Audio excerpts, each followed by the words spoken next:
juicio de las juntas, que se da muy poquitito tiempo después de la asunción de Raúl Alfonsín, del primer presidente de la nueva democracia argentina, se iba a desarrollar solamente con una cámara del canal oficial, que en ese momento se llamaba TC, que iba a darle a los noticieros nocturnos un minuto de filmación, pero sin sonido. Y en ese mismo contexto, bueno, no iba a haber posibilidades de fotografiar.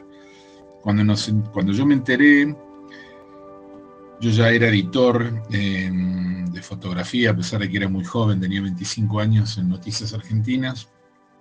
Pedimos una reunión con Arslanian, que era el presidente de la Cámara Federal, y él, finalmente accedió a que entrara un solo fotógrafo, con lo cual nosotros hicimos un pool de agencias, el hecho de que cada agencia pusiera un fotógrafo que entrara cada día, y esa fotografía, estamos hablando de fotografía analógica, que se editaba, iba para todos los diarios de la capital, transmitida por las agencias, por Noticias Argentinas, Telam y DIN, que en ese momento eran las 3 agencias nacionales, a todos los diarios de provincias y a través de las agencias internacionales a todo el mundo. Yo me tomé la atribución de ir el primer día del juicio, y que fue el día que declaró Italo Luder, presidente provisional en el Senado del gobierno peronista precedente al golpe militar del 76. Y también fui el primer día que entraron los militares a la sala de audiencias, de la Cámara Federal. Recuerdo muy bien ese día porque no podía creer lo que estaba por vivir. Yo tengo compañeros del secundario desaparecidos y, bueno, todos habíamos tenido miedo, habíamos soportado el terror de la dictadura, y tener la posibilidad de ver a esos asesinos, a esos monstruos entrando a sentarse al banquillo de los acusados ante jueces civiles, era algo que jamás imaginé que me iba a alcanzar la vida para eso. Recuerdo que tenía la vista fija en una puertita por la que iban a entrar, me empezaron a caer las lágrimas, empecé a llorar, las manos me temblaban, tenía una Nikon FM2, me acuerdo, con un 85 milímetros, y hice la foto de esa hilera que venía de esos monstruos. Realmente creo que es la única foto en mi vida que hice llorando, y además tenía la gran responsabilidad de que esa foto iba a ser publicada en un montón, en decenas, centenares de diarios de todo el mundo. Soy Eduardo Longoni, soy fotógrafo desde hace más de 40 años. Empecé allá por 1979, en plena dictadura, muy joven, con 20 años, y desde ese momento siempre estuve detrás de la cámara tratando de estar en los lugares por donde pasaban las cosas más importantes de la Argentina, donde pasaban los hechos relevantes de nuestra historia. No sé si esa cobertura cambió mi trabajo. Lo que sí creo es que para mí, durante muchos años posteriores a eso, fue increíble haber podido estar en ese lugar, haber podido estar presente, lo que yo creo que fue quizá el hecho de mayor valentía política de la democracia, ¿no? Que fue juzgar a los genocidas a tan poquito tiempo de haber recuperado nuestro sistema de gobierno. Uno no salía de la misma manera en la que entraba, ¿no? Era realmente como bajar a los infiernos.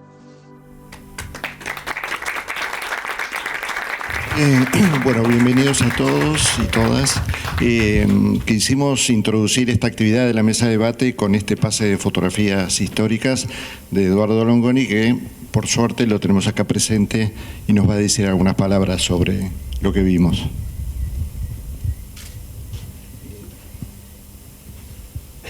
Bueno, hola, buenas tardes. Muchas gracias por la invitación. Hoy pensaba cuando venía para acá que tal vez por la cercanía en el tiempo, ¿no? Pero Todavía no, algunos no lo valoran del todo, sobre todo los más chicos tal vez. Pero para mí el juicio a las juntas está inscripto en los momentos fundamentales de este país, como la Revolución de Mayo, como la independencia, la Constitución del 53, la Ley Sanz Peña, tal vez el voto universal, el voto femenino en el 47, y me parece que el juicio a las juntas, ¿no? Porque cambió. A mí me tocó por trabajo la posibilidad de viajar bastante por el mundo, y quizás es una de las cosas por las cuales los argentinos nos podemos sentir más orgullosos. Para algunas sociedades, como por ejemplo la española, que nos queda cerca, es un motivo de orgullo de que una democracia tan joven aparte hubiera podido juzgar a semejantes monstruos cuando todavía tenían un gran poder. Bueno, sabemos que hubo mal llamados 4 alzamientos carapintadas, que fueron 4 intentos de golpe de Estado, que también me tocó cubrir en aquellos años. Y para mí esa sensación del primer día que entraron los militares a la Cámara me sigue persiguiendo durante mi vida, ¿no? Esa cuestión casi, si uno se pone en perfeccionista como profesional, casi antiprofesional, de haber llorado, de haber hecho una foto llorando, de haber hecho una foto tan conmovido, que podría no haber salido, no haber visto la luz, ¿no? Pero para mí era algo que me parece que lo voy a repetir, a pesar de haberlo visto en el video, que nunca pensé que me iba a alcanzar la vida para eso. Y de hecho a muchas sociedades, volviendo como a los españoles, no les alcanza la vida para juzgar los crímenes de Franco. Y a nosotros, por suerte, nos ha alcanzado, y me parece que es fundamental que sigamos luchando para pasarlo a las generaciones que vienen, a las generaciones actuales, más en estas épocas donde cobran ciertos auges los negacionismos. Me parece que no nos podemos quedar de brazos cruzados y hay que seguir pasándole a los chicos esto, los videos, las películas, los testimonios. Así que bueno, gracias por estar aquí hoy. Gracias, Eduardo. Bueno, esta actividad la organiza el ente público Espacio Memoria y Derechos Humanos por la conmemoración en el aniversario de los 40 años del golpe, entendiendo... Del juicio. Es que es una... Sí, es del juicio. Es como una... Sí, un poco después. Como dijo recién Eduardo, entendiendo que fue y es un hecho fundante de nuestra democracia moderna. Y quería colar una frase muy conocida de un pensador alemán, de Walter Benjamin, que en las actuales condiciones del país, traer a colación el juicio, conmemorarlo, etcétera, es como un relámpago que ilumina un instante de peligro. Así que es una frase bella que se usa para muchas cosas, pero me parece que todos entendemos hacia dónde va. Bueno, dicho esto, damos inicio a la mesa de debate que va a coordinar Luciana Bertoya. Y falta Martín Granowski. Sí, Bueno, acá nos estamos acomodando. Muchas gracias por acompañarnos en esta tarde con este clima, vale doble. Muchas gracias al directorio del Espacio Memoria y Derechos Humanos por la invitación, a sus trabajadores también. Y hoy venimos a reflexionar sobre lo que decía Daniel, la importancia central que tiene el juicio a las juntas para la democracia argentina. Y ayer justo se cumplieron, Jaime lo debe estar más fresco que yo, pero 40 años del pedido de condena del fiscal Julio Estracera.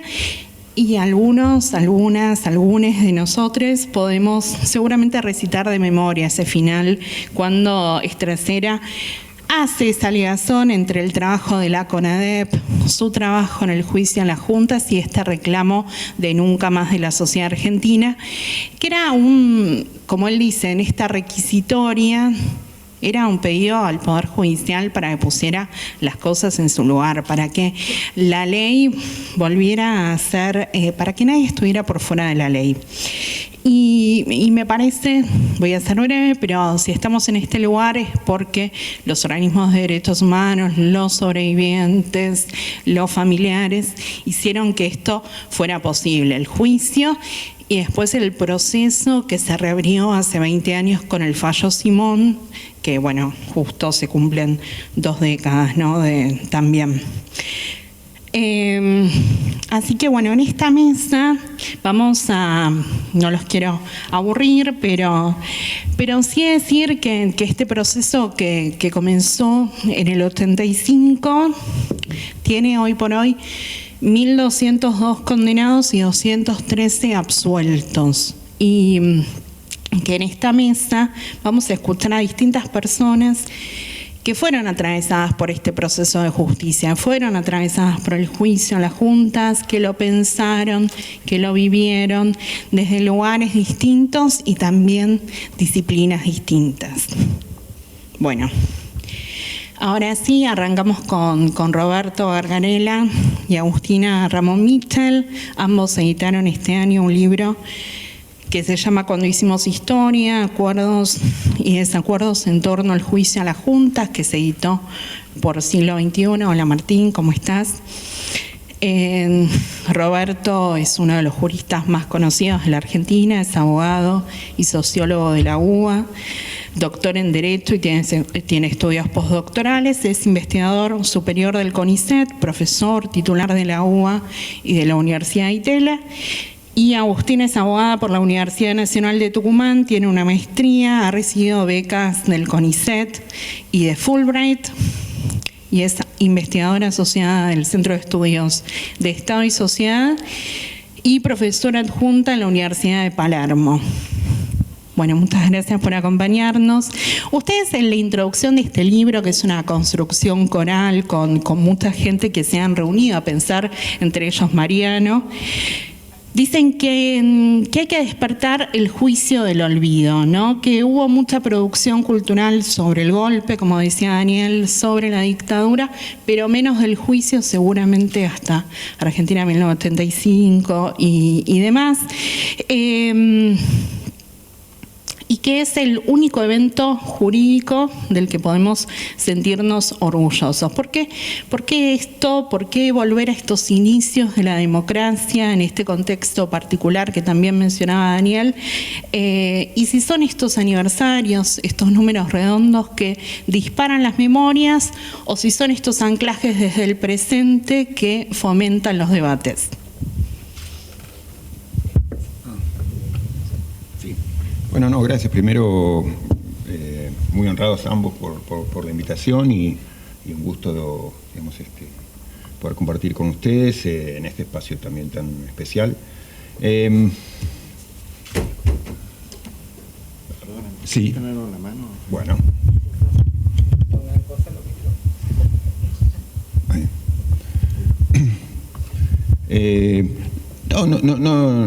No diría, digamos, que es el único evento del que podemos sentirnos orgullosos. Sí que, desde un punto de vista jurídico, que es el que nosotros tomamos, aunque efectivamente el libro es una obra coral, es un hecho absolutamente extraordinario que no tiene parangón en la historia argentina, digamos, porque uno puede decir, bueno, hemos hecho la Constitución, es muy importante, hemos declarado tal cosa, digamos, la Asamblea del año 13, pero digamos, nada tiene la relevancia extraordinaria, por cómo se hizo. O sea, ese es un hecho único en la historia de la humanidad, digamos, porque lo que hemos tenido en todo caso fue en Nuremberg, digamos, un juicio ad hoc, digamos, con reglas nuevas. En Argentina, digamos, o hubo en el caso de Grecia, digamos, el proceso de los coroneles, digamos, tribunales militares. Pero en Argentina hubo ese esfuerzo extraordinario, como bien decía Eduardo, digamos, un hecho de valentía extraordinaria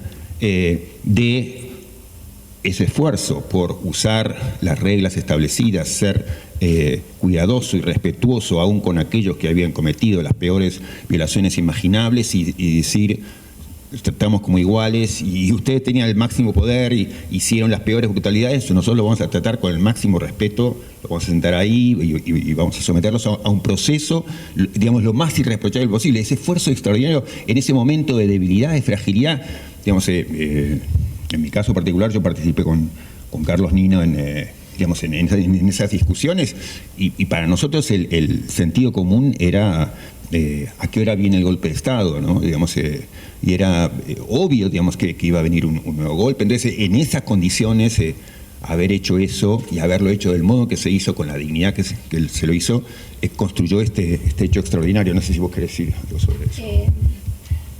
Bueno, y el enorme, algo elemental, pero el enorme y incontrastable efecto disuasivo que tuvo el juicio a las juntas. Por eso y otros pocos factores no volvimos a tener ningún golpe de Estado usando la justicia legal y penal, ¿no? Que era algo muy extremadamente innovador, como decía Roberto en la época. A mí, seguramente por oficio, estudié Derecho, a mí una de las cosas que me maravillan del juicio a las juntas es que muestra que el derecho tiene muchas ventajas frente a la violencia política, frente a la violencia social y otros mecanismos para resolver conflictos. Primero, ayuda a legitimar el gobierno. Era un gobierno que se enfrentaba, tenía que instaurar un nuevo régimen. Después, porque contiene el conflicto. Contenía un conflicto que era inmenso. Se habla mucho de cómo los conflictos penales, en los procesos penales, en realidad se apropia el sistema penal de las voces de las víctimas, del conflicto, pero se cuenta menos, y en el caso del juicio de la Junta es algo notable, que fue una forma de representar todo ese horror. Y le puso palabras y después otros juicios posterior al nuevo siglo le siguieron poniendo nombre. No es salió de la casa a la universidad o salió a trabajar y no volvió. ¿Qué es eso? ¿No? No está muerto, está muerto. Y el derecho le puso la palabra de desaparición forzada, comulgando con lo que los movimientos y las organizaciones habían empezado a hablar de desaparecidos. Y lo último, y es algo que acaba de mencionar Roberto, por algo hacemos cosas juntos, acordamos, que el derecho es un discurso que promete tratar a todas las personas como personas. Las personas más inocentes, las personas más lindas, las personas más mediocres y a las personas más horribles, que cometieron los hechos más horribles. Y todo eso se puso en práctica en el juicio a las juntas. Y algo más que quiero decir es que yo no sé si lo sabían con exactitud o no, pero el juicio a las juntas estaba haciendo algo por la autoridad del derecho. El fundamento último de la autoridad del derecho es que lo tomemos como tal, el hecho de tomarlo como tal. Ese es su fundamento místico. Que nos comportemos y lo asumamos, lo aceptemos cotidianamente. Y todos los esfuerzos que hizo el gobierno de Alfonsín, el Congreso, los jueces para hacer algo extraordinario por vías ordinarias, tenía esa conciencia en el fondo. Tenemos que instaurar una práctica porque ese es el fundamento del Estado que queremos conformar.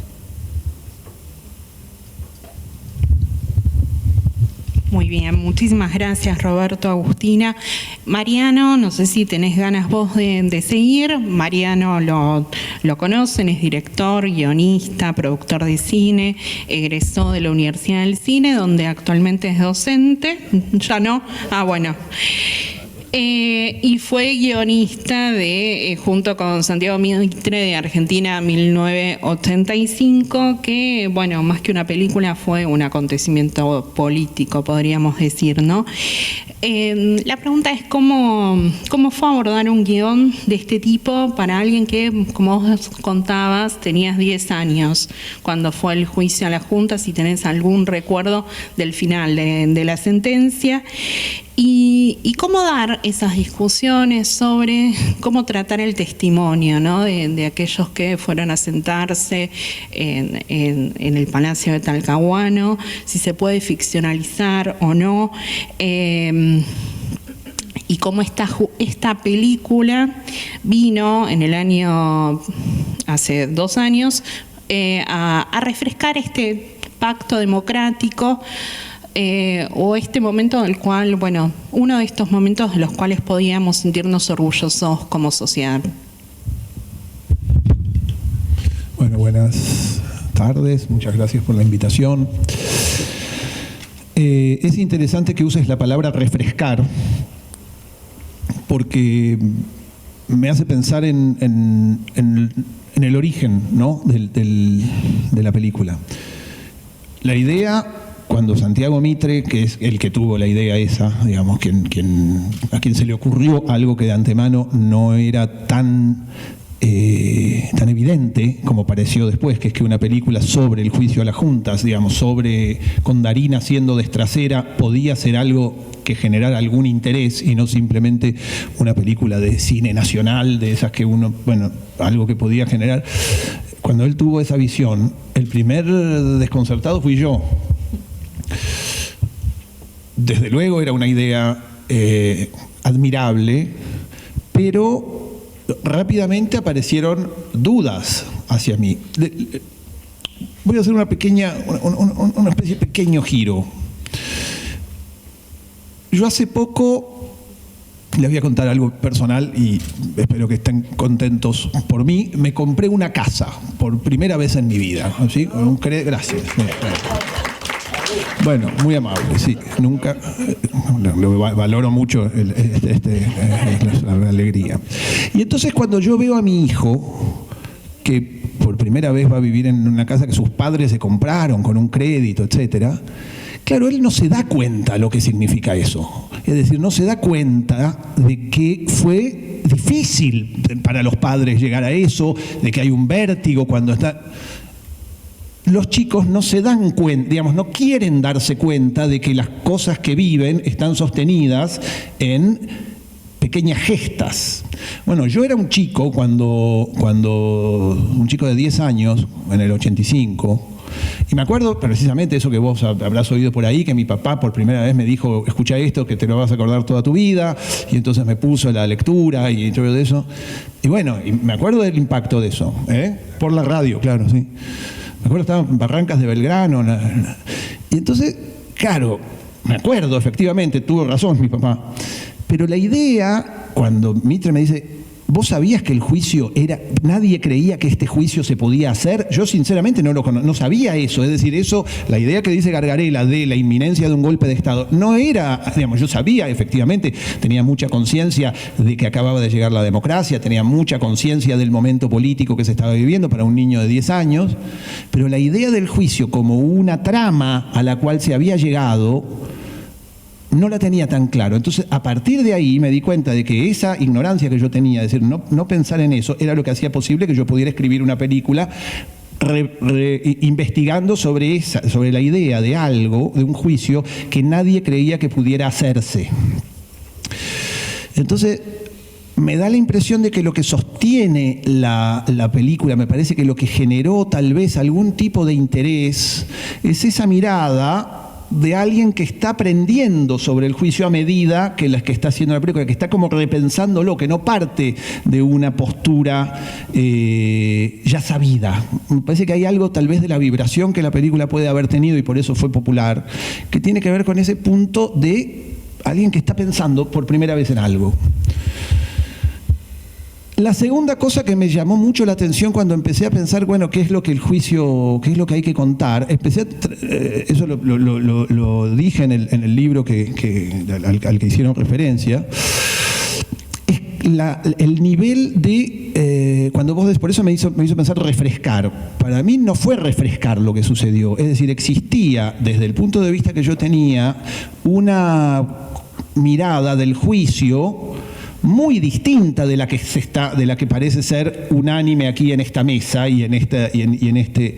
Es decir, a medida que yo dejé de tener 10 años, empecé a transitar los años 90, empecé a tener mi educación política, etcétera, empecé a tener al mismo tiempo una visión del juicio en la cual esa sensación de plenitud que me había enseñado empezó a volverse una cosa más opaca. Es decir, como el juicio menos, por supuesto, es decir, cuando a mí mi padre me dice eso, no habían pasado las leyes de impunidad, no habían pasado los indultos de Menem, es decir, no habían pasado aquellas cosas que habían empañado el proceso de memoria, verdad y justicia en forma institucional y que habían generado una noción de fracaso.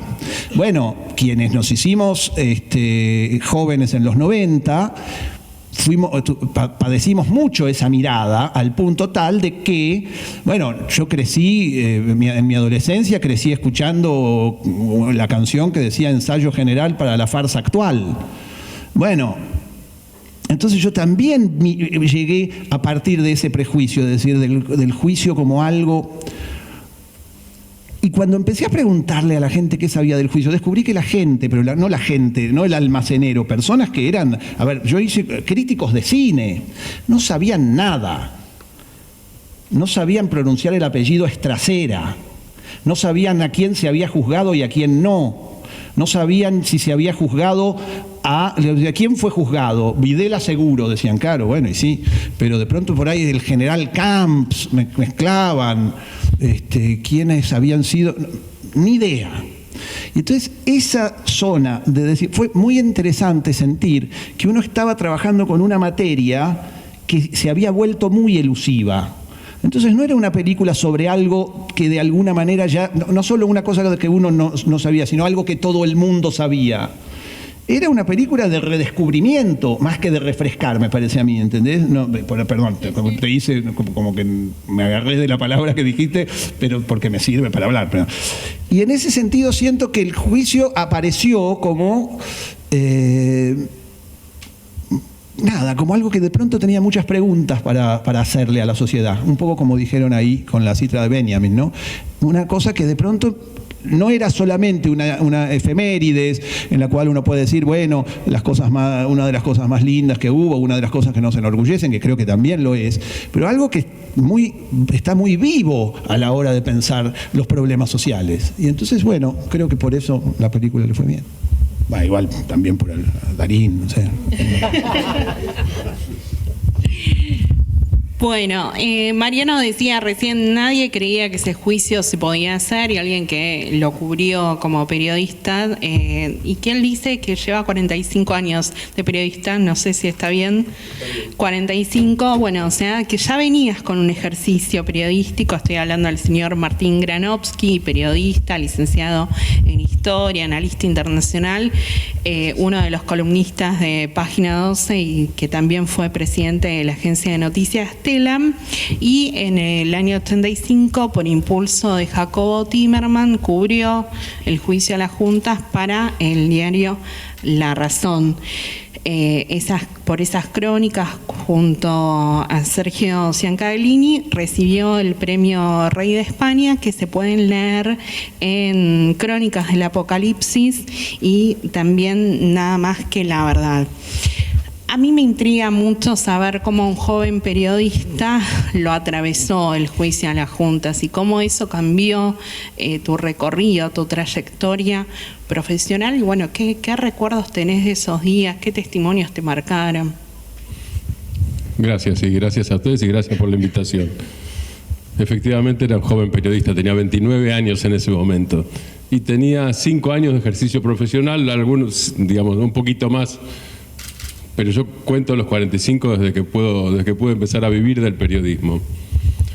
Y como diría Jacobo Timerman, a quien vos mencionaste, que fue mi maestro, no es la primera persona con la que trabajé, pero es el tipo que me dio el gran espaldarazo, digamos, y además el que exigía todos los días.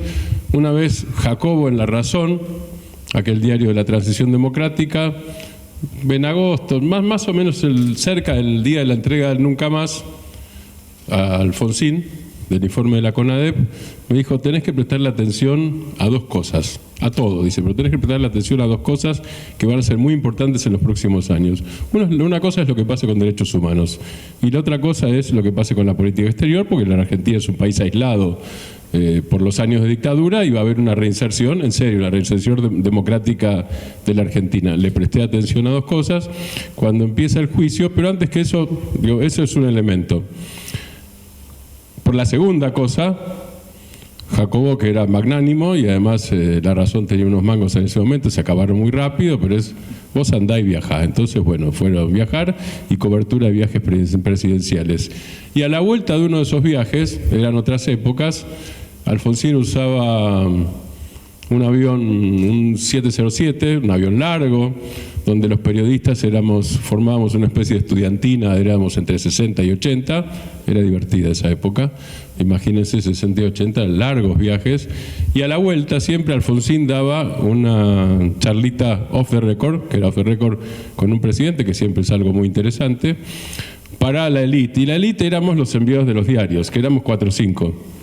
Y a la vuelta de uno de esos viajes, Alfonsín dice, me cansé, empieza el juicio civil, porque hasta ese momento saben todos los que están acá, o recordarán, si no, que lo que había era una instancia militar pensando, algunos sabían que nunca se iba a producir el autojuzgamiento y algunos tenían la esperanza del autojuzgamiento dentro del gobierno. Pero bueno, el hecho es que el Consejo Supremo de las Fuerzas Armadas lo que hacía era poner el papel de abajo arriba, el de arriba abajo, digo, y bicicleteaba con el tiempo.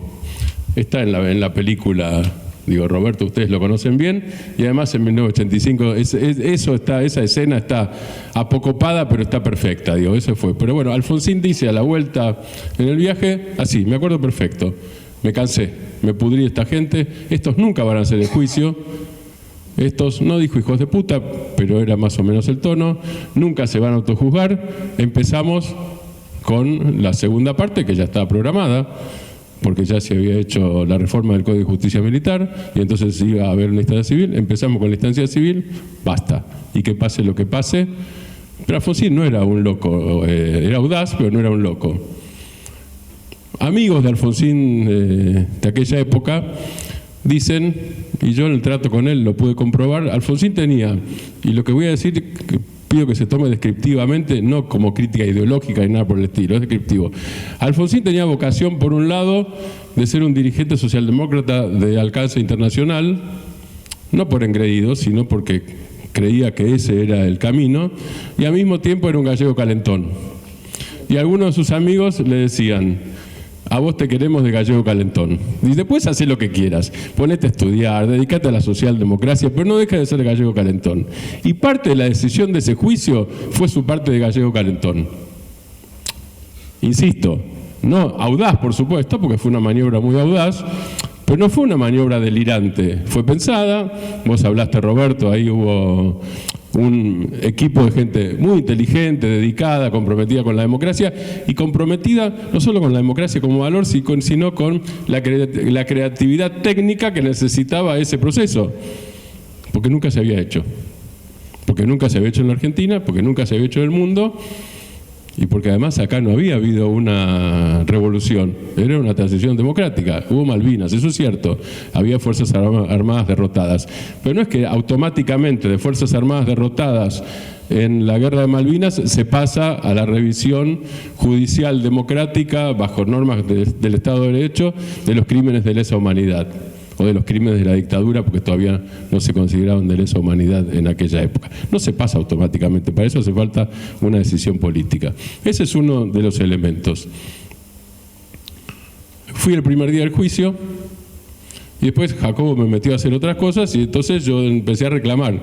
Jacobo, no era que las dos cosas más importantes eran los derechos humanos, las dos cosas más novedosas eran los derechos humanos y la política exterior, sí. Yo quiero cubrir el juicio, no quiero hacer otra cosa. Lo hinché, terminé cubriendo el juicio y terminamos con Sergio Ciancarini cubriendo el juicio de las juntas por La Razón, para que se den idea de lo que era esa época. Digo, no solo la amenaza de golpe uno la sentía como inminente, y hubo amenazas aparte de todo. Y varios de los propios periodistas, además tuvimos seguimientos en aquel momento. No pasó de eso, pero había seguimientos y uno que ya tenía alguna experiencia sabía distinguir la realidad de la paranoia. Y hubo amenazas serias, aparte de todo, bueno, contra el propio Julio Estracera en algún momento de esos días. Y la cobertura del juicio era una cobertura, a ver, en términos artesanales, era escribir muy rápido, a máquina por supuesto, en hojas que una moto iba llevando a la redacción de La Razón, que estaba en Barracas. Sergio y yo trabajamos así, y Luis Brustein y Néstor Straimel, siempre los recuerdo y siempre se los agradezco, editaban eso con una velocidad asombrosa. Yo le pregunté a Jacobo qué tenía que hacer. Y me dice, buenas notas, porque hablaba así. ¿Y qué son? Dice, ¿vos leíste algo de Nuremberg? Sí, reléelo, porque no estaba seguro de si uno había leído, uno no lo verseaba, porque el verso con Jacobo duraba poco, reléelo. Y después, ¿leíste el libro de Hannah Arendt? Que no estaba en castellano en ese momento, entonces yo no lo tenía y un compañero de la redacción me lo prestó, que era Eichmann in Jerusalem. Dice, lee eso. Cuando Jacobo decía lee eso, era al día siguiente decía, ¿y qué te pareció? Era así, ¿no? Era así. O sea que uno terminaba quedándose a la noche leyendo eso que él había dicho. ¿Y por qué decía esto? Porque casi no había nada para leer. No en términos teóricos, yo no era, aquí hay abogados, yo no era abogado. Yo era periodista y tenía que cubrir algo, entonces lo que tenía que buscar era experiencias de cobertura de juicio, que era lo que estaba mirando. Y esa cosa de buenas notas, bueno, se traducía, al final se tradujo en qué era lo que a uno le parecía más importante, qué era lo que a uno le llamaba la atención, qué era lo que a uno le parecía interesante transmitir, qué era, porque lo novedoso era todo.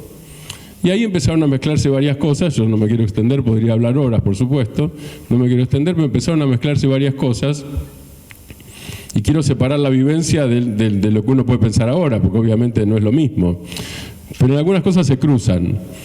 La vivencia era, por ejemplo, Miriam, y no solo Miriam, el trato con los sobrevivientes. Yo no es que no había visto a nadie, pero sobrevivientes como testigos en el marco del juicio, que es un marco arquitectónico y casi litúrgico, digamos. Eso tenía un ritual. Entonces no era lo mismo la denuncia, vos lo habrás vivido, no era lo mismo la denuncia en la Argentina muchas veces, en algunos casos cuando había venido la Comisión Interamericana de Derechos Humanos en el 79, en otros casos en las organizaciones que estaban ya agrupadas en el exilio, de los sobrevivientes que habían podido salir de Argentina o de las que habían podido salir de Argentina, de los organismos de derechos humanos.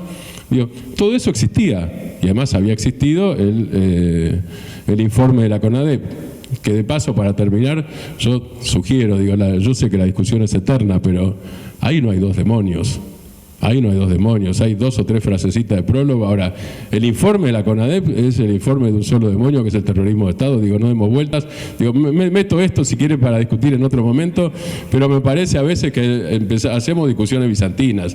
Ese libro y ese laburo y esa investigación fue de el demonio existente en la Argentina, que fue el terrorismo de Estado, y después podemos discutir ahora sobre la guerrilla y sobre lo que pasó y no pasó. Pero bueno, lo pongo aparte porque quería decirlo. Y entonces, parte de esto fue incluso asombrarse.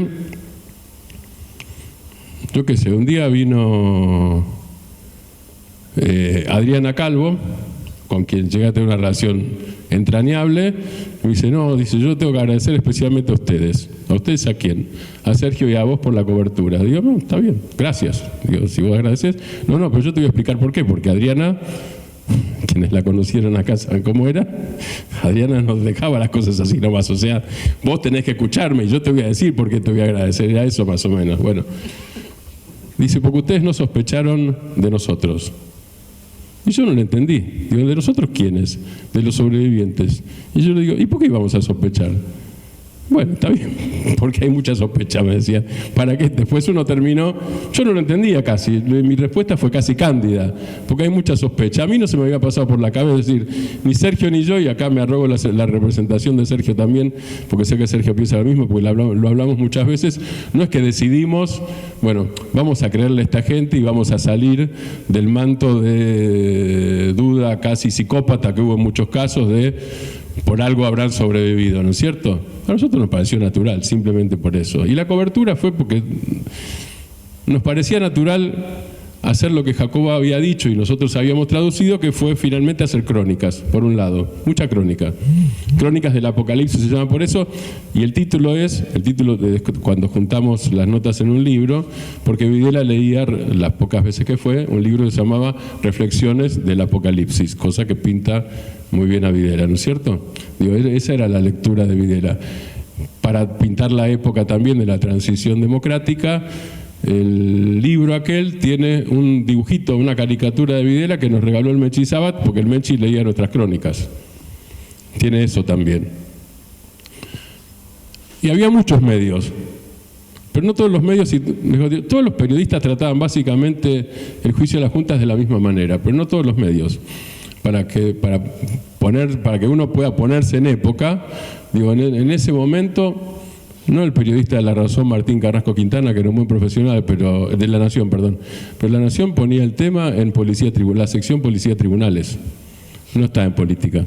Digo, para darnos una idea de lo que era la Argentina en ese momento. Ustedes tienen idea, pero ciertas cosas que a uno le quedan marcadas. Y entonces lo que hubo es el cruce, y además había que aprender. Yo no era abogado, pero los abogados tenían que aprender. Y los propios jueces estaban aprendiendo. Y Julio Estracera y Luis Moreno Campo también estaban aprendiendo. Y los ayudantes, no sé si hay alguien acá de la Fiscalía de aquel momento, pero bueno, Maco Somigliana, etcétera. Si yo tenía 29, Maco debía tener 22, 23. Judith Koenig, pobre, no está, pero Judith falleció, pero también tenían 20 y pocos y estaban aprendiendo, todo el mundo estaba aprendiendo. Sergio y yo no trabajábamos en la sala de prensa, no éramos imparciales, las crónicas eran relatos, no sé si decirlo objetivo, eran relatos, no sé.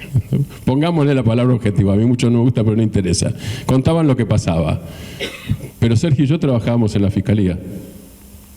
Digo, lo nuestro era clarito, digo, físicamente trabajábamos en la Fiscalía, íbamos a la sala de prensa, pero nos metíamos, les robábamos alguna máquina a los chicos normalmente, o a Luis, Julio no escribía, Casio por lo menos en ese momento, y trabajábamos allí. Lo nuestro era, nosotros éramos la Fiscalía, digo, nosotros estábamos con la Fiscalía y con excelente relación a los jueces que también estaban aprendiendo y que enseñaban. Y que la otra cosa que fue extraordinaria, supongo que para un estudiante de Derecho habrá sido fabuloso, nosotros no lo éramos, pero era extraordinario, era que además se dedicaban, digo, los 6 camaristas se dedicaban no solo a contar, uno iba a buscar chismes e información porque uno es periodista, obviamente. Ya esto prescribió, yo qué sé, Andrés D'Alessio, por ejemplo, sabía hasta las calificaciones de José María Orjeira, que era el defensor de Viola, que nunca pasaba de un 4 en la Facultad de Derecho. Digo, Andrés tenía ese tipo de cosas que siempre eran interesantes para una nota. Pero aparte de eso, con Andrés se podía hablar de eso y se podía hablar con Andrés y con cualquiera, digo, pero me acordé por eso justamente, Andrés está fallecido, se podía hablar de eso y se podía hablar de por qué la idea de que como eran crímenes de guerra no debían ser juzgados de esta manera y estaban amparados porque era, mejor dicho, como eran actos de guerra no eran crímenes de guerra y no podían ser juzgados, digo, los jueces se dedicaban a enseñar, porque después eso apareció en la sentencia, pero estamos hablando de antes, se dedicaron a desarmar coartadas. Y yo creo que eso es una impresión, no me consta esto, lo podría hablar con alguno de ellos, porque con algunos de ellos, con varios sigo en relación personal, porque se creó una especie como de cofradía de aquel momento. Suelen pasar esas cosas como cuando uno está espalda contra espalda, incluso laburando, porque no era solo un laburo, eso estaba claro, ¿no es cierto? Pero en desarmar esas coartadas, digo, no era solamente para que uno las escribiera, uno se daba cuenta, creo yo, que también ellos mismos estaban estudiando. Porque ninguno de los 6 Y tampoco Julio y Luis y tampoco los chicos de la Fiscalía eran expertos en derecho internacional, ni público ni privado, ni en crímenes de guerra, ni venían de un tribunal. Ricardo Gilavera, recuerdo, tenía 36 años. Y el gordo Aslanian tenía 42. Digo, estamos hablando de esas edades. Y algunos tenían experiencia en la justicia, algunos de ellos tenían experiencia en la justicia, pero era también para ellos una novedad, fue una novedad para todos. Una última cosa, ya que está Mariano acá. Hubo toda una discusión con Omar Gentum y Mariano la zanjó perfectamente y me dio una idea a partir de una charla que tuve en un programa con estaba María O'Donnell y Claudia Piñeiro. Entonces él habló de los guionistas de la película donde está Francella como de misántropos. Gente que repudia a los demás, que no quiere a los demás, que se distancia de los demás. Digo, tomen lo que quieran. Palabra no muy conocida, aunque hay una obra de Molière, pero bueno, no muy conocida. Y él contó. Y a mí, después yo para escribir fui a ver esa película, que básicamente me pareció un bodriazo, o sea, pero me sirvió para otra cosa. Me sirvió para entender que el mayor misántropo era el tipo que había pasado esa película ante el gabinete y después ante empresarios, creo que fue dos días seguidos, no, ante candidatos, perdón, que era el propio presidente Javier Milei, que tenía todas las características del misántropo. Y no estoy hablando psicológicamente, estoy hablando políticamente. Digo esto porque uno dice, y supongo que alguna vez ustedes se lo habrán preguntado, que es, ¿cómo puede ser? Yo sé que las cosas no son automáticas, pero a veces uno trata de entender las cosas sintéticamente. ¿Cómo puede ser que todo el mundo que vio 1985 y lloró con 1985, no solo que la vio, después votó masivamente a Milei? Parece una contradicción, ¿no? Y puede ser una contradicción. No sé si todo el mundo era todo el mundo, yo no lo sé eso, estoy siendo muy poco científico con eso, pero esa era como una impresión y me acuerdo haberlo conversado con mucha gente, con amigas, con amigos, y de todas las generaciones. No tengo respuesta, pero me parece que la respuesta está estos días. No quiero ser optimista a la fuerza. Tal vez la Argentina, parecía que la Argentina había cambiado de valores. No quiero ponerme a indagar ahora sobre el fenómeno Milei, porque este no es el objeto de la charla. Parecía que la Argentina había cambiado de valores y quizás no cambió de valores. Y quizás en algún momento había encuestas de la Universidad de Buenos Aires que decían que se hicieron no en la época de juicio de las juntas, obviamente, sino después del 2003 o 2005, cuando vuelve una parte de los juicios, y que ya no era juicio de la verdad, sino que eran persecución penal, y las encuestas daban un 65-70% de consenso alrededor del hecho de la revisión judicial de los crímenes de la dictadura. Muy alto. Tal vez ese consenso siga y ahora por suerte afloró. Veremos, pero bueno, estas son las cosas que me surgen de aquel juicio. Gracias por permitirme estar acá y por permitirme recordar a mí también.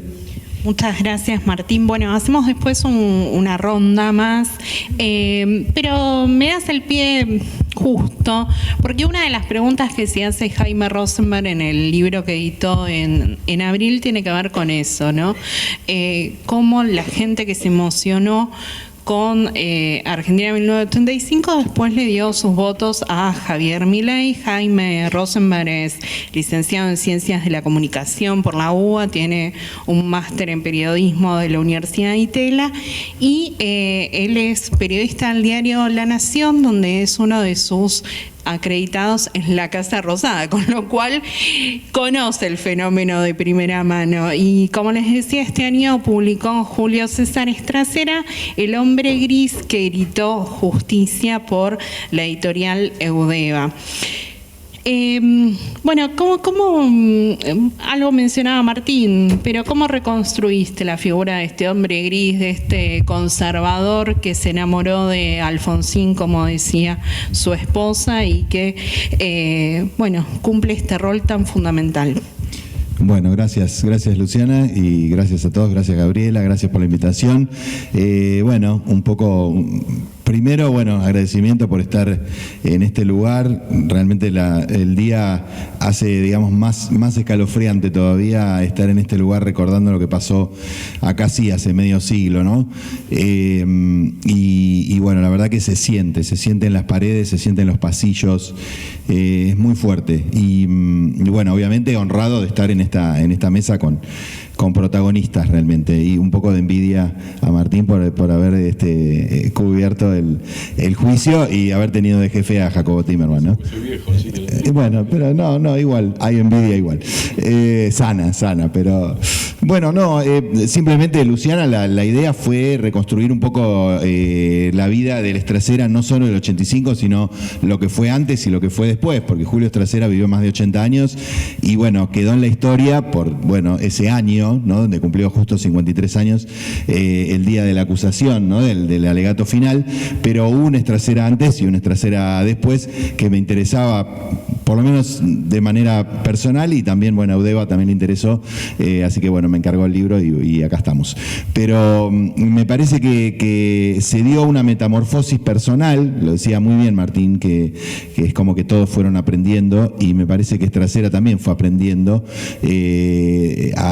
digamos, a cumplir ese rol que el destino le dio cuando Alfonsín se cansó y dijo, bueno, pasamos a la justicia civil, y le tocó a él acusar a los genocidas, ¿no? a los responsables del terrorismo de Estado, y se transformó de una persona que hasta ese momento había cumplido con un rol de burócrata judicial, había ido ascendiendo a la carrera, primero como pinche, después como prosecretario, secretario, bueno, la dictadura tuvo algunos vaivenes, ¿no? Fue juez, fue fiscal, y bueno, y le toca, pasado los 50, esta cita, digamos, con la historia, esta cita con la trascendencia, ¿no? Lo que significó la acusación a los responsables del terrorismo de Estado. Y bueno, creo que estuvo a la altura, da la impresión, la primera conclusión es esa, que estuvo a la altura, que realmente cumplió con lo que se esperaba de él y dio más, absolutamente más. Esa frase, digamos, que me dijo Marisa Tobar, la viuda Estracera, me parece que lo pinta, ¿no? Porque era un conservador, estudió en un colegio católico, estudió Derecho, tenía una familia, digamos, alguien convencional, que le toca una circunstancia absolutamente excepcional, y bueno, y fue de alguna manera esa el cambio interno que, bueno, tuvo que ver también con el contexto histórico, ¿no?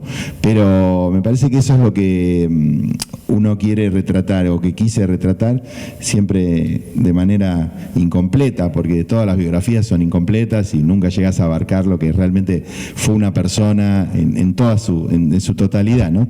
Pero creo que fue ese el espíritu, ¿no? Buscar cuál fueron las motivaciones, también él sobreponiéndose a una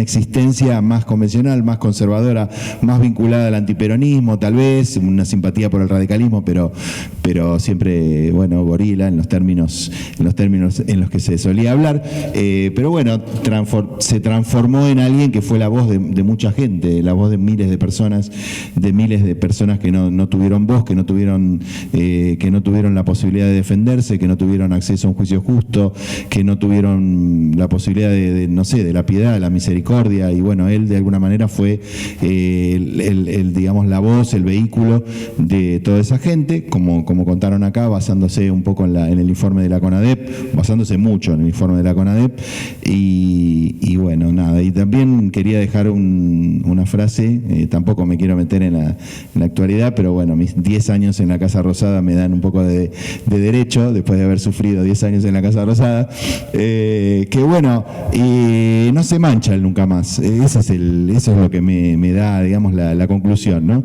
Lo quisieron usar o para ganar una elección o simplemente para joder, ¿no? Para decir, bueno, usamos digamos, de lo más sagrado, de lo mucho que tenemos los argentinos, pero de lo poco que uno puede decir que hay un consenso, ¿no?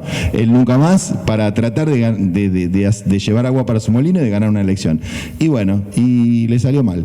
Así que me parece que ahora ya cambiaron de eslogan, así que evidentemente el eslogan va a seguir estando donde tiene que estar. Nunca más está relacionado con la CONADEP y con el juicio de las juntas. Así que, digamos, no jodan con eso, porque eso es, digamos, es algo que nos pertenece a todos. Y creo que lo quisieron usar de manera muy, muy aviesa y muy impune, y por suerte no le salió. Así que bueno, esa es mi primera conclusión. Después si hay otra, sigo. Muchas gracias, Jaime. Y bueno, estamos con Miriam Lewin, periodista, escritora, alguien muy destacado en la investigación periodística. A metros de acá está el Skyban, que encontró junto con el fotógrafo Giancarlo Ceraudo y que permitió en el año 2017 probar que las madres de Plaza de Mayo, las monjas, los militantes que se reunían en la iglesia de la Santa Cruz fueron víctimas de un vuelo de la muerte. Fue titular también de la Defensoría del Público hasta el año pasado y además es sobreviviente de este campo de concentración y de Virrey Ceballos. Y fue una de las testimoniantes en el juicio a las juntas. Bueno, Miriam, quería pedirte que nos cuentes qué significó en ese momento declarar, con todos los peligros que comentaba Martín. Si esto fue un acto individual, que vos te animabas por vos y lo charlabas con tus compañeros, con otros sobrevivientes, se tomaba como un acto colectivo. ¿Y qué significa seguir dando testimonio hoy, después de tantos años? Bueno, primero felicitarlos y agradecerles por venir aquí en esta tarde de perros. Es como un acto militante también. Cuando estaba aquí en la ESMA, los represores, dentro de esa lógica tan enloquecedora del campo de concentración, venían y nos increpaban con sorna, diciéndonos: ustedes van a ser testigos en contra nuestra en los juicios de Quilmes, parafraseando lo de los juicios de Nuremberg. Y la verdad es que ni en la más delirante de nuestras fantasías, el más maravilloso de los sueños, nosotros pensamos que alguna vez los militares iban a ser juzgados. Nunca, jamás. Y eso, más allá de las dificultades concretas que teníamos para reunir información, incidió en la dificultad, en la imposibilidad de dar cuenta de los nombres reales de los represores. En general, si ustedes leen las transcripciones de los juicios del juicio a las juntas, van a ver que, por ejemplo, Radice era Radici y Scheller era Schilling y Pernías era cualquier otra cosa, porque eran apellidos, nombres que ellos por error, por fallas en la seguridad, iban desgranando cuando nosotros estábamos cerca y nosotros los habíamos memorizado. Pero no los habíamos visto en ningún documento, no los habíamos escrito. Por eso hay, incluso dentro de los testimonios, contradicciones en cuanto a las fechas, concretamente en cuanto a las fechas en las que estuvieron las monjas francesas aquí, qué día cayó cada uno de los integrantes del grupo de la Santa Cruz, cuyo delito era juntar plata para publicar una solicitada con los nombres de los desaparecidos. Yo, después de superar la culpa, porque todos los sobrevivientes tenemos culpa, hasta los de un accidente automovilístico o aéreo, ¿por qué me senté ahí? ¿Qué hice? ¿Qué hice yo de diferente del otro que sí se murió? O que en este caso al que sí mataron. Y la verdad es que no había una lógica dentro del campo de concentración y tenía mucho que ver la época en la que uno caía, sus determinados saberes, alguna relación lejana con alguno de los represores, porque desgraciadamente había habido convivencia de algunos de nuestros compañeros, digo porque no debe ser muy agradable ver que un compañero tuyo de la secundaria tortura o mata mujeres embarazadas, pero sí pasó. Gasparini, por ejemplo, Juan Gasparini había sido compañero de Astiz, Rosario Quiroga conocía al hermano del Tigre Acosta, que había sido pretendiente de una de sus hermanas, y Amalia Larralde había tenido la desgracia de conocer a Astiz, que también le había arrastrado el ala a una de sus hermanas. María, una familia aristocrática, Rosario más o menos también, entonces los militares merodeaban a estas damitas y había unos entrecruzamientos, la verdad, bastante traumáticos, digo. En mi caso, la verdad es que yo no sé por qué sobreviví, no me corresponde a mí decirlo, pero me costó plasmar en una declaración aquello que había vivido. No por miedo, porque no era que tenía miedo, sino que era esto, operaba la vergüenza, la culpa. Nadie atraviesa la realidad de un campo de concentración donde hay muchísimos grises sin quedar de alguna manera marcada por esta pregunta que nos hacían tanto cuando salimos: ¿y vos por qué sobreviviste? Antes era algo habrá hecho y por eso se la llevaron, y después algo habrá hecho y por algo sobrevivió. Y en el caso de las mujeres también estaba la sospecha esta de haber tenido relaciones sexuales con los represores, ¿no? Que es todo otro tema. Pero lo que operó en mí para que me animara finalmente a plasmar mi testimonio, a escribir mi testimonio, yo estaba en Nueva York en ese momento, fue una larguísima carta, creo que tenía como 12 páginas, de Graciela D'Aleo, en papel biblia con letra minúscula, donde me instaba a declarar, y en ese momento yo comprendí que más allá de mis traumas, de mis temores, de mis vergüenzas, de mis secretos, yo tenía una responsabilidad histórica. Esa responsabilidad histórica me llevó a declarar con America's Watch, con la asistencia de un abogado argentino, Juan Méndez, todo por teléfono, porque en ese momento no había ni fax, ni mail, ni nada. Era decir, yo escribía la declaración a máquina, esa declaración iba a Washington, yo me quedaba con una fotocopia en un sobre por correo, él la leía, me señalaba qué era lo que había que profundizar, qué convenía ahondar, yo lo hacía, de nuevo se lo mandaba y así. Y por teléfono íbamos cotejando las copias. Después declaré ante el rabino Marshall Meyer en el consulado argentino en Nueva York. Después llegué acá y fui a la CONADEP, y más o menos en febrero de 1985, cuando yo ya había declarado, acompañada en general por Luis Zamora, abogado del CELS, algunos juzgados, una de las primeras causas en las que declaré es la causa Rosenblit, me llega una citación, un telegrama citándome a la fiscalía. No tenía la menor idea de para qué me llamaban.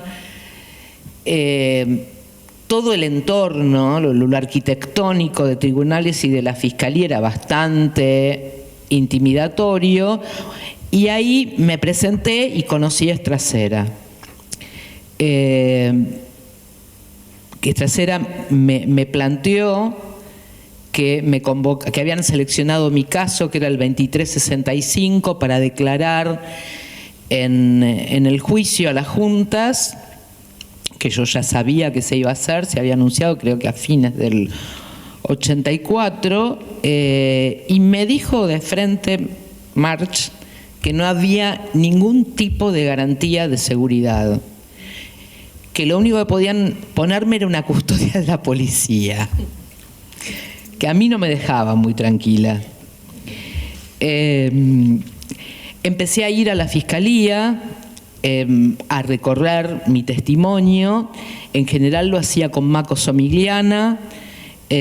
Otras personas muy queridas que trabajaban ahí eran Judith Koenig y Mabel Colalongo, las dos murieron muy jóvenes.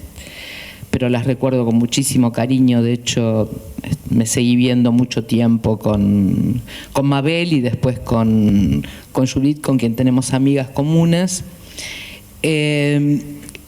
Y bueno, uno de los highlights ahí fue cuando yo dije que tenía una servilleta escrita de puño y letra por Astiz.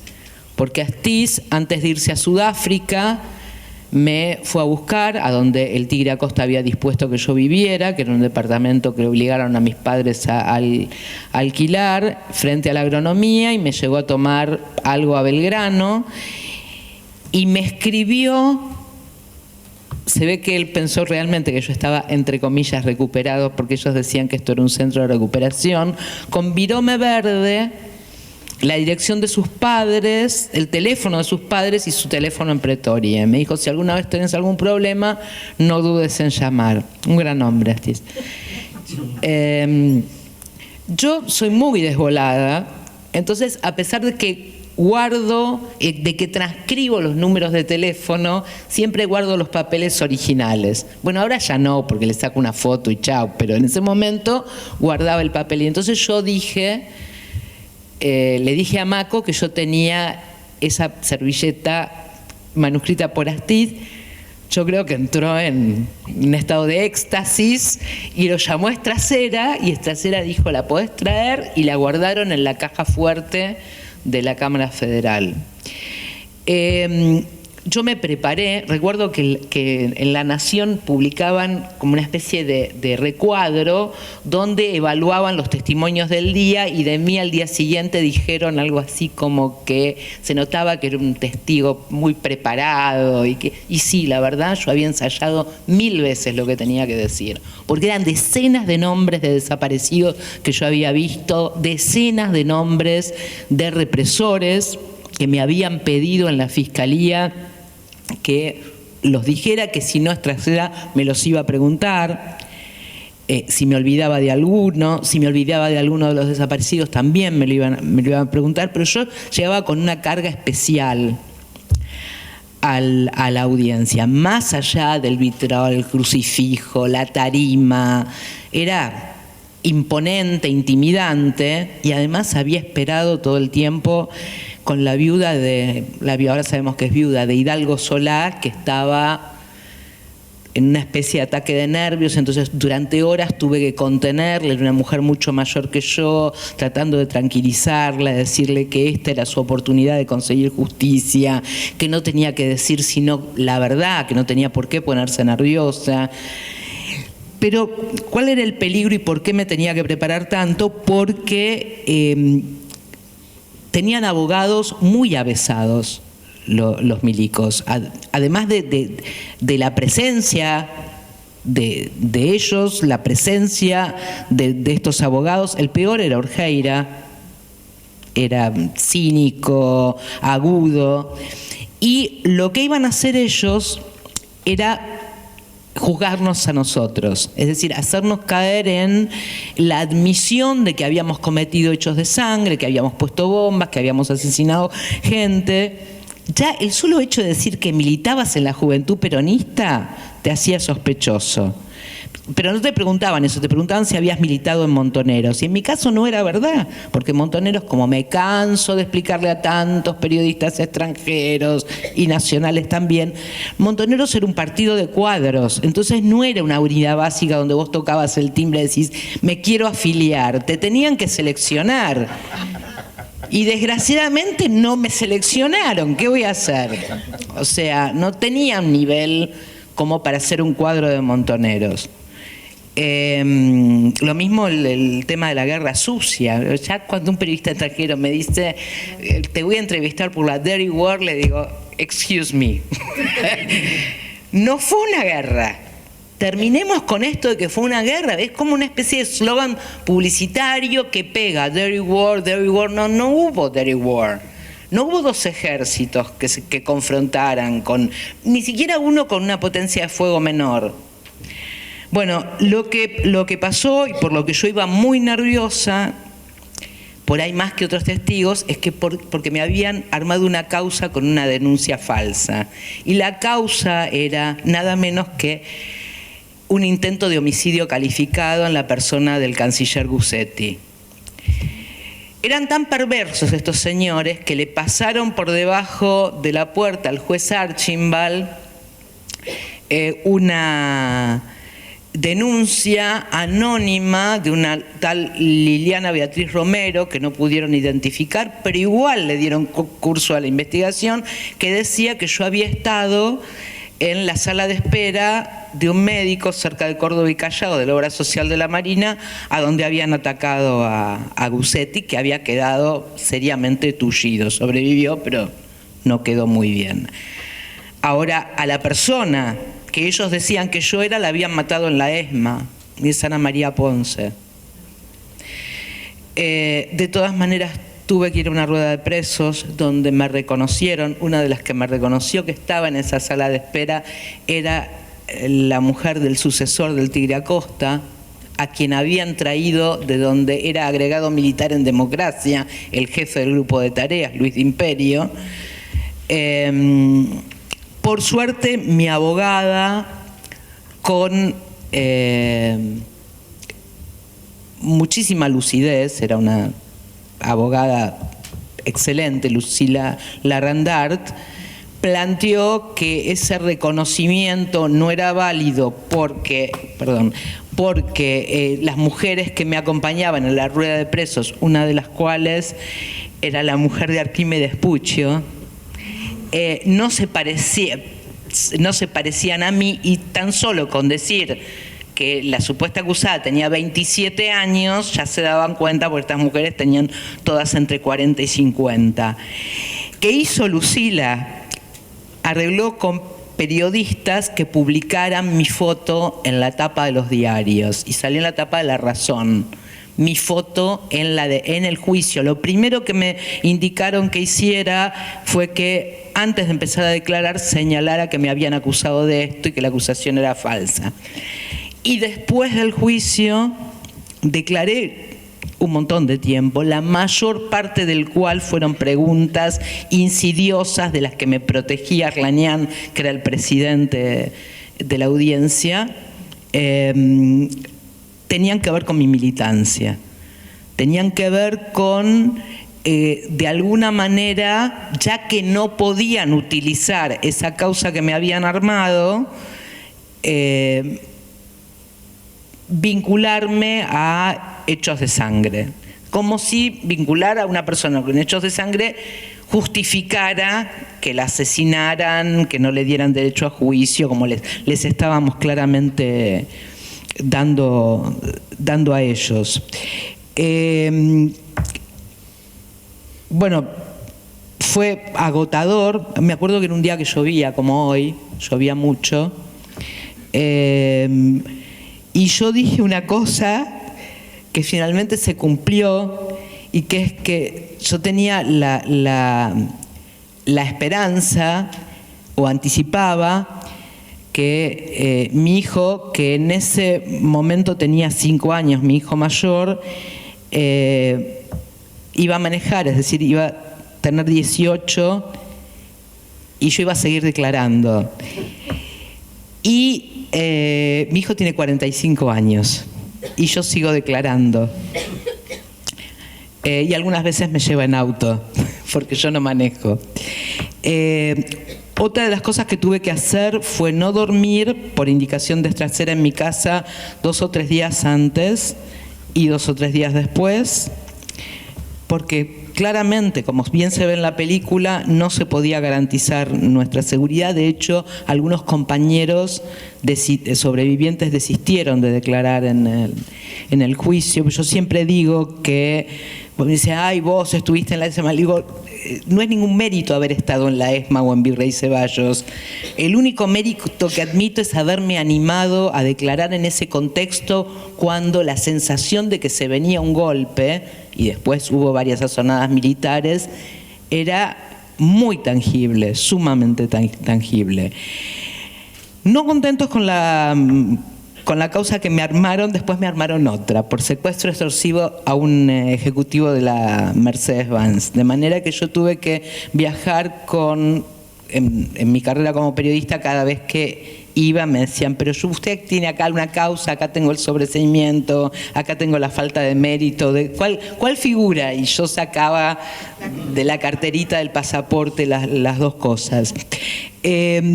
La sentencia fue conmovedora. El día de la sentencia yo recuerdo que lloré muchísimo, a pesar de que el pacto que se muestra en la película con la Fuerza Aérea me afectó, me atravesó personalmente, porque a mí me secuestró la Fuerza Aérea y no dieron por probado que yo haya sido secuestrada por la Fuerza Aérea, de manera que se supone que como yo quería vivir en Libertador con vista al río, toqué el timbre acá en la ESMA y les pedí que me dejaran entrar. No se explica cómo llegué a la ESMA si no pasé por Virrey Ceballos. Pero bueno, son las limitaciones de la justicia. En ese momento todavía no habían aparecido testimonios de sobrevivientes de Virrey Ceballos, después sí aparecieron y hubo que esperar muchísimo tiempo para que algunos de los responsables de los integrantes de la patota de ese centro clandestino de detención dieran cuentas a la justicia. Creo que pasó hace 2 años o algo por el estilo. Bueno, los sobrevivientes realmente tuvimos mucha paciencia porque tuvimos que bancarnos los 17 años de impunidad, tuvimos que bancarnos los juicios de la verdad, que para mí son una aberración. Escuchar que alguien admite haber torturado a alguien o asesinado a alguien y después se levanta y se va a su casa es tremendo. Me acuerdo que fui a un seminario de justicia transicional en Kabul y uno de los participantes fue un abogado que había trabajado con Mandela y entonces reivindicaba el proceso de Sudáfrica y hablaba de la reconciliación y todas estas cuestiones y yo me indigné y le dije que en mi país no se concebía la reconciliación si no había justicia. Y entonces empecé a contar lo que pasaba en la Argentina y hubo un aplauso cerrado y este señor, cuando bajé del estrado, me tomó la mano y me dijo: yo no sabía lo que usted había vivido, le pido perdón, cada sociedad hace lo que puede y los argentinos hicimos mucho, muchísimo. Gracias. Bueno, si les parece, pasamos el micrófono para hacer comentarios, lo que quedó pendiente y bueno, libre.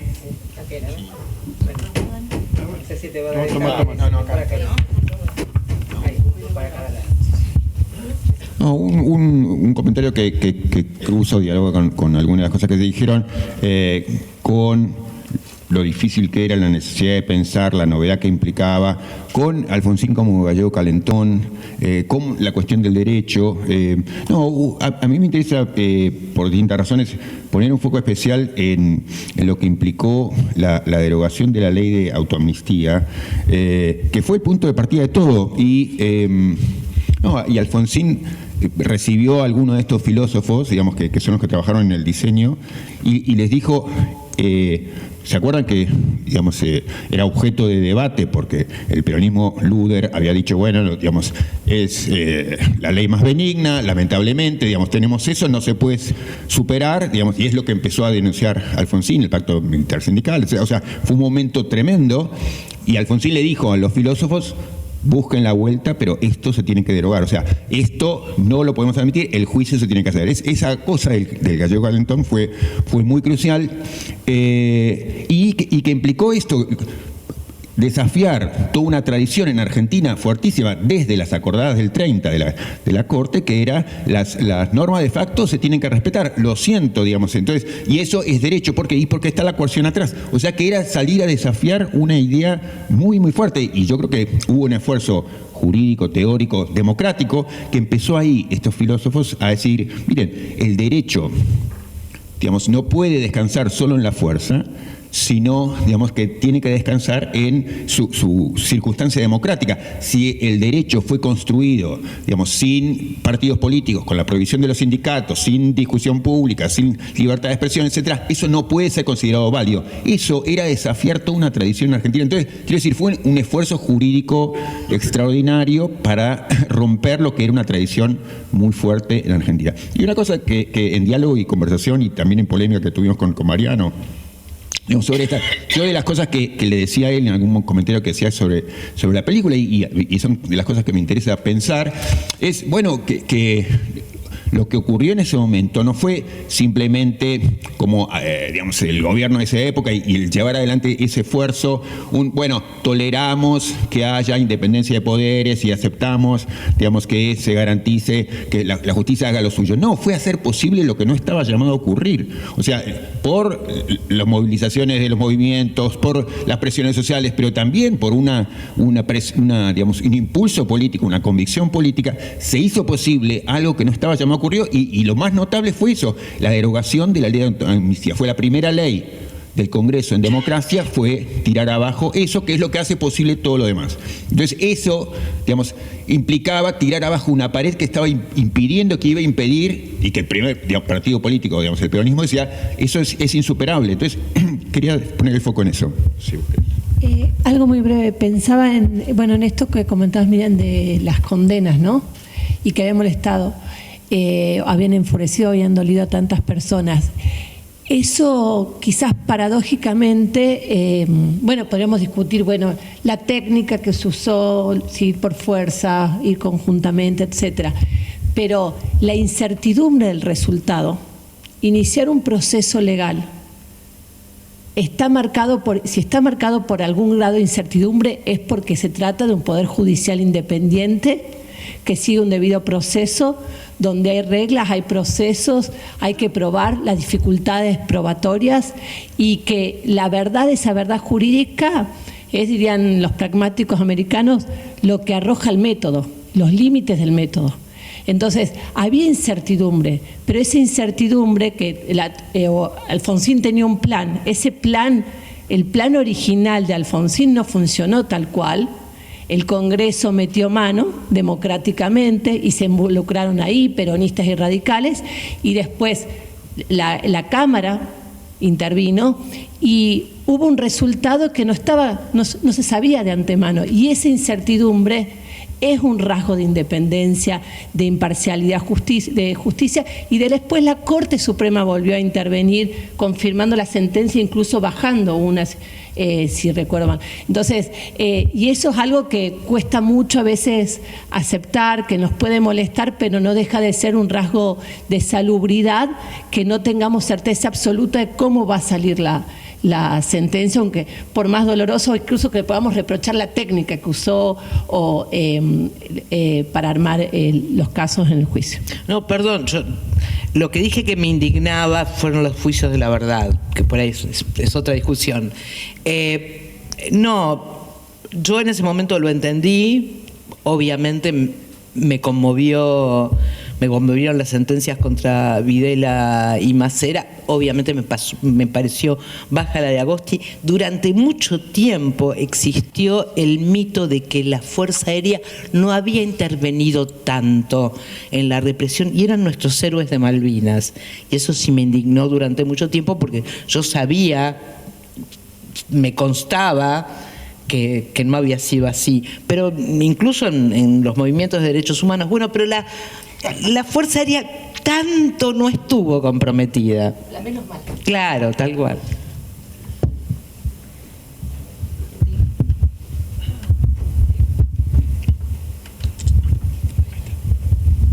Un par de cosas daría para la polémica esto que acabas de decir. Digo, porque algunos hechos me constan por eso, pero no puedo. Digo, no estoy en condiciones ahora, no soy abogado, aparte de todo, no estoy en condiciones ahora de ni siquiera de recrear, porque me vine sin estudiar esa parte, pero me consta una parte de cómo se negoció y de qué cosas no se pudo negociar, digo. Y me consta hablando con Julio y con Luis, con Estracera y Moreno Campo, que la fundamentación jurídica de por qué juiciar por juntas la tenían muy redondita y muy bien hecha. Digo, ahí hubo una sesión política, conversé después con algunos, con los años, con algunos de los jueces que me contó parte de cuál había sido la trastienda de eso. De ir por comandante y no por junta. No, era de ir por comandante y no por junta, que eso es lo que dejaba en un escalón diferente a la Fuerza Aérea, justamente. Pero básicamente, digo, ahí hubo una negociación y una decisión política. A esta altura, digo, y como además de periodista yo estudio historia, digo, a uno le queda la obsesión por entender, por comprender y por historiar.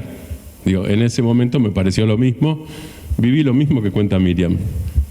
Yo tenía que escribir, aparte de llorar, que era la otra cosa, o sea, uno tenía que parar de llorar en algún momento, y me acuerdo que hasta los que escribimos, Sergio y yo, que escribimos ese día,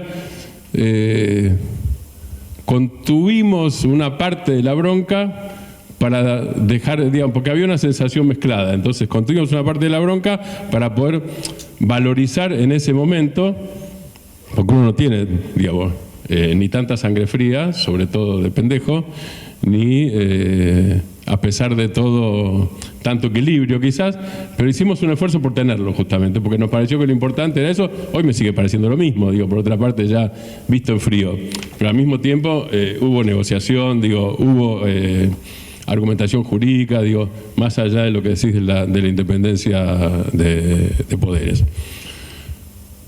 Es así lo que dice Roberto sobre la autoamnistía. Sin liquidar la autoamnistía no había juicio, claramente, era así. Y ahí hubo, cuando yo digo gallego calentón, porque lo escuché de amigos de Alfonsín y de ministros de Alfonsín directamente, cuando yo digo gallego calentón, hablo de la decisión política justamente, a eso me refiero. Es bueno, en algún momento hagamos, es una parte de cálculo, como cualquier político que va al frente. Hay una parte de cálculo, porque si no serían locos y no presidentes o líderes políticos, y hay otra parte de, como no está la certeza absoluta, yo quiero tal cosa, me juego, vamos para allá. Y así fue, y salió bien. Convicción, sí, y salió bien. Esa es una parte. La otra cosa, hablando, la servilleta de Miriam me hizo acordar a un querido fallecido que es Víctor Basterra. Digo, solo Víctor, yo no digo que haya que cambiar de nombre a la Plaza de Mayo, la Plaza de Mayo está bien porque fue la Revolución de Mayo, pero sacamos la Plaza de Mayo y si le ponemos Víctor Basterra a cualquier ciudad, avenida o plaza de este país, será estricta justicia. Porque el nivel de laburo de Víctor que permitió, en buena medida, la condena de una parte de los represores de la ESMA fue esa decisión y ese laburo meticuloso, no sé con qué grado de esperanza. Alguna vez hablé con él y Víctor me dijo, yo no sabía si esto iba a servir o no, lo que yo sabía es que esto tenía que servir. Después si pasaba o no, no lo sé, pero yo tenía que hacer esto y lo hizo. Recordarán, ¿no? El momento en que empezó a salir, no solo tomando la fotografía, sino metiéndose las diapositivas o lo que fueron los negativos en la media y tratando de sacar cosas. Bueno, y así fue su testimonio, que fue justo el día que fue Borges a ver el juicio, ¿no es cierto? Borges hizo el comentario sobre el testimonio de Víctor. La última cosa, traigo acá una reflexión que no es mía, sino de mi amiga Emilce Moller, sobreviviente de la Noche de los Lápices. Pero Emilce, aparte de ser una sobreviviente y ser una gran persona, es muy aguda y está muy preocupada con un tema que les traslado. Emilce dice, y acá está lo tuyo de, no solo de refrescar, Mariano, sino de contar justamente. Emilce dice algo parecido a lo que decís vos. Emilce, todos los 16 de septiembre, por el aniversario de la Noche de los Lápices, va a colegios secundarios.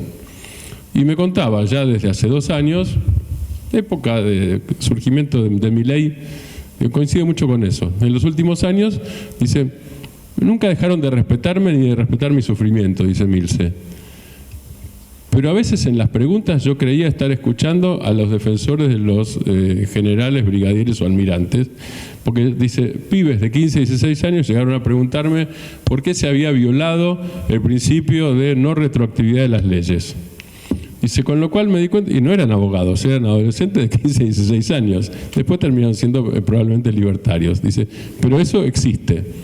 Y entonces, dice Milce, hay que salir del estupor, en este tema, hay que salir del estupor, esa es la palabra que ella usa, y estar dispuestos, los que cuentan o los que contamos, y estar dispuestos a contar todo de nuevo y no dar nada por sabido y no dar ninguna frase hecha por efectiva porque no son efectivas y contar los hechos. Y digo, ¿y vos qué haces? Yo cuento desde que yo tenía chicos, yo tenía como ustedes 16 años, un día pasó tal cosa, dice yo arranco por eso, nunca tuve ningún problema con esa parte y después hay discusión. Dice, el desafío es el diálogo intergeneracional, pero se agrega un desafío que es el diálogo no con el discurso de derecha en abstracto, el discurso de derecha y en algunos casos pro militar directamente o pro genocida, depende de los casos o con ciertas dudas, encarnado en adolescentes. Dice, desafío enorme. Dice, no es mayoritario, pero esto existe. Y donde no existe, lo que existe es una enorme laguna de desconocimiento. Una parte de la escuela, digo, esto está en la currícula docente, digo, el gobierno dice que esto es adoctrinamiento, la currícula docente de la Ley General de Educación tiene un artículo donde dice que es obligatorio enseñar las causas del golpe de Estado, qué significa la interrupción constitucional, etcétera, etcétera, etcétera, digamos. Después, como cada docente lo da, ahí impera la libertad de cátedra, incluso en la escuela primaria y en la escuela secundaria. Pero esos son contenidos básicos obligatorios según la Ley de Educación. Yo traigo esto porque me parece un tema interesante y es un desafío permanente, digo, para los que cuentan, para los que contamos, para los que escribimos, para los que hacen películas, digo, para todo el mundo que está en interacción permanente con generaciones que no son las de uno que dan por sabido. Y la última cosita, digo, yo comentaba antes y ahí hay un avance, que en esa época, junto al muy buen laburo de Martín Carrasco Quintana, en La Nación eso aparecía en Policía Tribunales. Y no es porque Jaime haya hablado como haya hablado. Hace muchos años que estos temas no están en Policía Tribunales en La Nación. Eso habla de un cambio en la conducción de La Nación, pero habla también de un cambio social y de valores acendrados de otra manera. Digo, las dos cosas al mismo tiempo, o las tres cosas al mismo tiempo. Eso, gracias. A mí me parece bueno que pregunten eso. Que hagan que pregunten por qué se violó la no retroactividad de las leyes. ¿Cuántos chicos? Perdón, ¿no? Sí. Pero que, yo estoy contando pero me parece bien que lo pregunten, porque es fácil de responder. Quiero dar charlas a colegios. Ahora el problema en los colegios que están con el celular. Y no precisamente buscando por qué se violó el problema de retroactividad de las leyes. Pero uno igual no se sabe. No, pero lo que quiero decir es, a mí eso me... Algo que pasó, algo que, a ver, a mí eso... Cuento algo que me contaron, que me contó Emilce muchas veces que le pasó. Nos pasa acá, Bueno, pero es una buena señal eso. Es una señal de que la memoria está construyéndose a cada paso. Es decir, es la prueba de que no hay adoctrinamiento. Entonces, ahí es una cosa que donde esa materia está viva. Y en ese sentido, bueno, peor sería que nadie preguntara nada, que fuese una persona a hablar y decir todo esto y toda la gente se quedara callada o mirando el celular. Lo que importa es eso, es decir, es que sea una materia que todavía sea capaz de interpelar a la sociedad. Eso con respecto a tu amiga. Y después una cosa que me pasaba, escuchando todas las cosas que cada uno y cada una decía, es que evidentemente yo soy quien viene de una disciplina más particular, aunque tiene conexiones con todas, claro. Pero yo escuchaba todas las cosas, cada una de las cosas que decía, y decía, claro, hay una película en cada uno de los testimonios que están diciendo, incluso en la derogación de la ley de autoamnistía, ni hablar de Miriam. Miriam, vos deberías tener tu serie, no sé si ya te han ofrecido o no. Bueno, entonces, claro, el problema con 1985 es que es una sola, ¿no? Es decir, es una sola película. Y entonces, claro, dice, ¿por qué no muestran tal cosa? ¿Por qué no muestran tal otra? ¿Por qué no muestran tal otra? Claro, no, debería haber... Hay como una especie de lugar común que dice que todas las películas argentinas son sobre desaparecidos.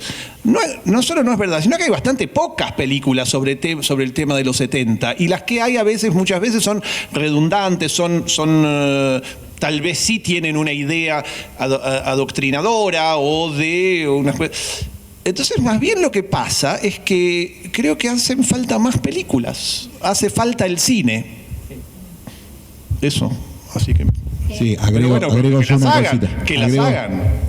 Agrego yo una cosita que es algo que también conversamos con Pablo Semán también para el libro, que es muy breve, que es vinculado con lo que dice Mariano, que me parece que hay que buscar también nuevas formas de contar esto, porque las formas que tenemos nosotros de contar lo que pasó son formas para las generaciones como las nuestras o un poquito más abajo, pero para las nuevas generaciones habría que buscar nuevos lenguajes, nuevas formas que tal vez no existen o tal vez las tenemos que encontrar, no sé, inteligencia artificial o no sé, es un mundo desconocido para mí, pero creo que ese es el desafío, ¿no?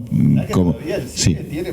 El cine y los libros, y por eso sacamos libros y por eso hacemos películas, pero digo nuevas formas en el sentido de nuevos lenguajes para llegar a los jóvenes.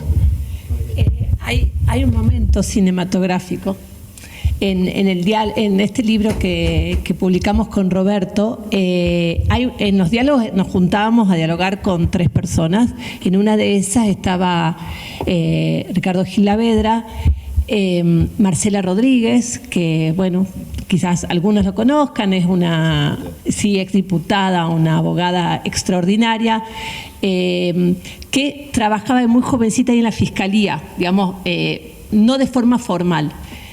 Y en medio de la conversación, en el diálogo, estaba Catalina Smulovich, Marcela Rodríguez le dice, 4 años, Agosti, y lo mira, yo eso no lo puedo perdonar todavía. Y ella le venía hablando de cómo no habían indagado sobre las violaciones. Y él decía, no lo pudimos ver en ese momento. Y el robo de niños, que no había tanta evidencia. Y ella en un momento, pero al final dice, pero 4 años. Y él agarra así y termina y dice, deberíamos haberle puesto más. Y en un momento así cinematográfico, porque venía relacionado, no, los 4 años de Agosti, y él hizo un silencio, hizo una pausa, que en el libro no se ve, porque el cine tiene esas cosas, nada de fosa para el cine, deberíamos haberle puesto más. Entonces, bueno, es algo que todavía también sigue dando vueltas entre los protagonistas de ese momento.